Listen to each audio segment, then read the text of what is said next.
फरीसी और मजहब के कट्टर उस्ताद यस्सु की तालीम सुनने आते थे। वो भीड़ में बाज दूसरे लोगों को देखकर नाराज होते थे। ये लोग शरीयत के अहकाम और कानून कायदे को तोड़ते थे, जबकि फरीसी उन पर सख्ती से अमल करते थे। वो सोचते थे कि बुरे लोगों का क्या काम कि हम जैसे इज्जतदार लोगों में आ मिले। एक फरीसी कहने लगा कि मैंने सुना है कि ये यस्सु उन लोगों के साथ मिल बैठकर खाना भी खाता है। उसका साथी बोला, अगर वो ऐसे लोगों का खैर मकदम करता है तो बेशक खुदा का भेजा हुआ उस्ताद नहीं हो सकता। एक और ने उनकी तायद करते हुए कहा कि खुदा तो ऐसे गुनाहगारों से कोई वास्ता नहीं रखता। यस्सु जान गया कि वो खुसर फुसर करके क्या बातें करते हैं। वो उससे जरा हटकर खड़े थे। यस्सु ने मुड़कर उनकी तरफ देखा और बोला, फर्ज करो कि तुम 100 भेड़ों के मालिक हो। एक रात तुम उन्हें गिनते हो तो पता चलता है कि एक भेड़ कम है। तुम क्या करोगे? क्या तुम रात भर उन 99 भेड़ों के साथ आराम से ठहरे रहोगे और ख्याल करोगे कि एक भेड़ खो गई तो कोई बात नहीं? बेशक तुम ऐसा नहीं करोगे। तुम कितने भी थके हुए हो मगर एकदम निकल खड़े होगे और सारा दिन जहां जहां भेड़ों को लिए फिरते रहे वहां तलाश करोगे। हर चट्टान के पीछे देखोगे, हर झाड़ी के अंदर रोशनी मारोगे। आखिरकार ममियाने की कमजोर और हल्की सी आवाज आएगी, तुम्हारी सारी थकावट खत्म हो जाएगी। तुम आगे बढ़कर उस भटकी हुई भेड़ को कंधे पर उठा लोगे और खुशी खुशी बाड़े की तरफ चल पड़ोगे। वापिस आकर तुम दूसरे चरवाहों और गांव के लोगों की उसी वक्त ज़ियाफत करोगे ताकि वो तुम्हारे साथ मिलकर उस भेड़ के लिए खुशी करे जो खो गई थी और अब मिल गई है। खुदा भी लोगों के बारे में ऐसा ही महसूस करता है। इसी तरह 99 अच्छे और नेक लोगों की निस्बत जो अपने तौर तरीके बदलने की जरूरत महसूस नहीं करते, आसमान पर उस एक आदमी के लिए ज्यादा खुशी होती है जो खो गया था मगर अब खुदा के पास वापस लाया गया है।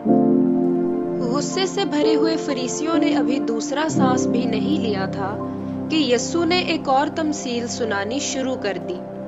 एक घरेलू औरत का तसव्वुर करो जिसके पास सिर्फ चांदी के 10 सिक्के हैं। एक दिन ये देखकर उसे बहुत दुख हुआ कि एक सिक्का कम हो गया है। वो कंधे उचकाकर ये नहीं सोचती कि 9 सिक्कों ही से काम चला लूंगी। वो अपने घर में तलाश करती है, वो चिराग जलाती है और घर का एक एक कोना देखती है। वो झाड़ू पकड़ती और सारे कमरे के फर्श पर फेरती है। वो गौर से देखती रहती है कि कहीं से चांदी की हल्की सी चमक नजर आ जाए। आखिरकार मध्यम सी चमक दिखाई देती है। उसे खोया हुआ सिक्का मिल जाता है। वो इतनी खुश होती है कि अपनी पड़ोसनों और सहेलियों को बुलाकर सारा वाकया सुनाती है। वो सब मिलकर खुशी मनाती हैं। इसी तरह खुदा उस एक गुनहगार के बारे में महसूस करता है जो तौबा करके उसकी तरफ फिरता है। फरिश्ते उस खुशी में शरीक होते हैं और सारा आसमान खुशी से मामूर हो जाता है। एक दिन यस्सु ने कहा, मैं तुम्हें एक और तमसील के जरिए बताता हूँ कि खुदा की बादशाही कैसी है।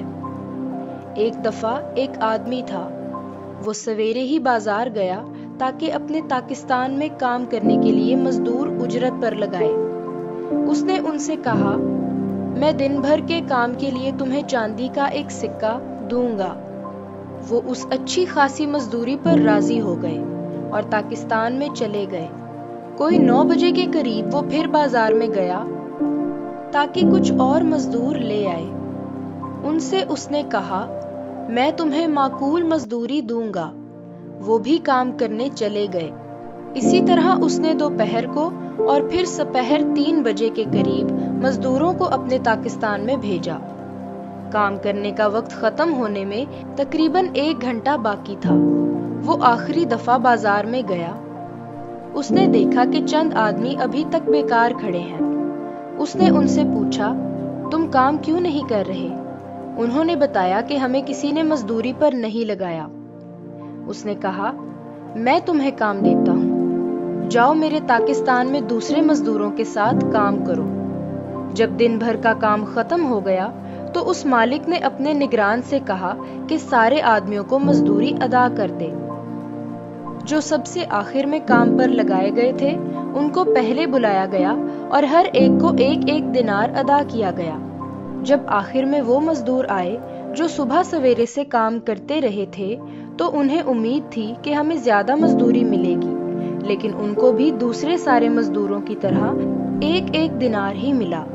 وہ بڑبڑا کر کہنے لگے، یہ کہاں کا انصاف ہے؟ ہم نے سارا دن کام کیا، ساری دھوپ اور گرمی برداشت کی، ہمیں تو زیادہ مزدوری ملنی چاہیے، ہم اس کے حقدار ہیں۔ مالک نرمی سے ان سے کہنے لگا، دوستو سنو، کام شروع کرنے سے پہلے ہم نے مزدوری طے کر لی تھی، میں نے معاہدے کے مطابق مزدوری ادا کر دی ہے۔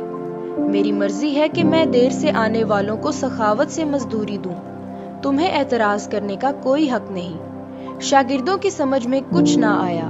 اگر خدا کی بادشاہی ایسی ہے تو کسی کو بھی وہ نہیں ملے گا جس کا وہ حقدار ہے۔ شاید کوئی بھی خدا کی اس محبت کو کما نہیں سکتا یا اس کا حقدار نہیں ہو سکتا جو وہ فیاضی سے کرتا ہے۔ یسوع کو ان کے خیال معلوم تھے۔ وہ کہنے لگا، خدا کی بادشاہی کا حال یہ ہے کہ جو لوگ سوچتے ہیں کہ ہم اول ہیں وہ سب آخر میں رہ جاتے ہیں، اور جو سوچتے ہیں کہ ہم آخر میں ہیں ان کو اول جگہ ملتی ہے۔ یسوع نے دیکھا کہ فریسیوں کی گردنیں ابھی تک گھمنڈ سے تنی ہوئی ہیں اور غصے سے تیوریاں چڑھی ہوئی ہیں، تو اس نے ایک تیسری تمثیل سنانی شروع کر دی۔ یہ تمثیل اس بارے میں تھی کہ خدا ہر انسان سے محبت رکھتا ہے، خواہ وہ اچھا اور نیک ہو، خواہ برا ہو۔ ایک دفعہ کا ذکر ہے کہ ایک زمیندار تھا، اس کے 2 بیٹے تھے۔ ایک دن چھوٹے بیٹے نے باپ سے کہا، میں تو اس گھر میں رہنے سے تنگ آ گیا ہوں، ہر روز یہی سننا پڑتا ہے کہ یہ کرو وہ نہ کرو، میں یہاں سے کہیں دور چلے جانا چاہتا ہوں، اس لیے مہربانی کر کے خاندان کی دولت کا میرا حصہ مجھے دے دیں۔ ایک لفظ کہے بغیر باپ نے بندوبست کیا اور جائیداد میں سے اس کا حصہ اس کے حوالے کر دیا۔ بیٹے نے ساری رقم تھیلی میں بھری اور شہر کو روانہ ہو گیا جہاں عیش کی جا سکتی تھی۔ وہ کھلے ہاتھوں سے پیسہ خرچ کرنے اور ٹھاٹھ سے زندگی بسر کرنے لگا۔ وہ جو چاہتا سو کرتا تھا، کوئی روکنے ٹوکنے والا نہ تھا۔ ایک دن اس نے دیکھا کہ روپیہ پیسہ سب خرچ ہو گیا ہے۔ یاروں دوستوں سے مدد چاہی تو سب نے ایسا ظاہر کیا کہ اسے جانتے ہی نہیں۔ اس سے بھی بری بات یہ کہ اس ملک میں سخت کال پڑا ہوا تھا۔ اس کی ضرورت حقیقی اور سخت تھی۔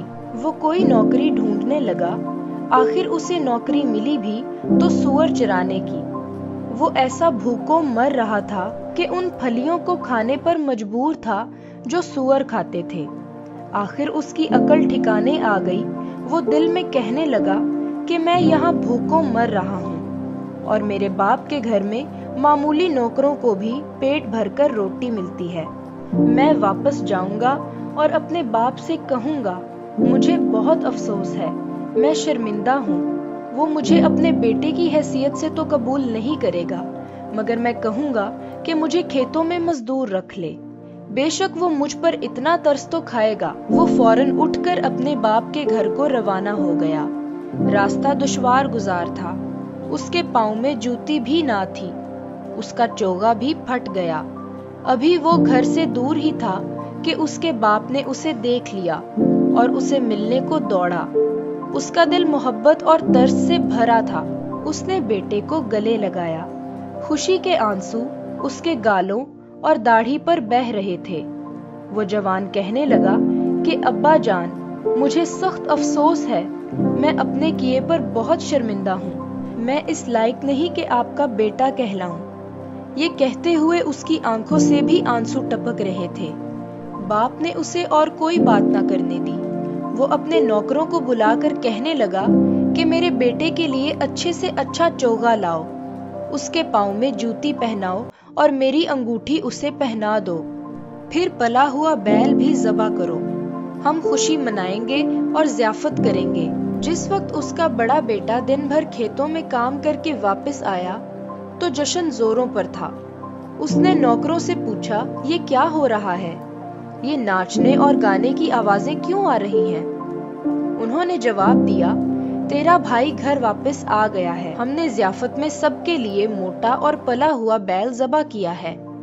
बड़े भाई को सख्त गुस्सा आया।